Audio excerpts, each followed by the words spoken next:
જમના. તો આ અમારું નાનું સજેવારે ગૌશાળા કરવાની છે ને એના હાટું લાવ્યા છે. આ નાનું સદસ્ય છે અને આ એની માં છે ગૌરી. આમ તો અમારી પાસે 2-3 છે પણ આ નવી ગા લાવ્યા છે.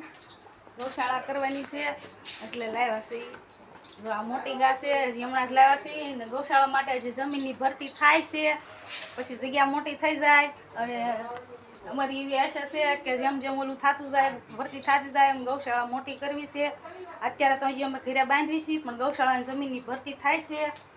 તો અત્યારમાં બધી ગાયું લાઈનમાં બેઠી ખબર 5 વાગ્યામાં જાગી ત્યારે આ બધું થાય. અને પછી આપણે આગળના બ્લોકમાં બતાવશું કે ગૌશાળાની જમીનમાં ભરતી થાય છે. અને જો અત્યારમાં અમારી વાસળિયું ગાયું દેશિયું છે. જો આ અમે નાનું સદસ્ય એક બીજું લાવ્યા છે. જો આવડું આ તો અમારી આશા એવી છે કે હંધાય સપોર્ટ કરો અને આગળ વધારો ચેનલને લાઈક શેર અને સબસ્ક્રાઈબ. જય ભોળાનાથ.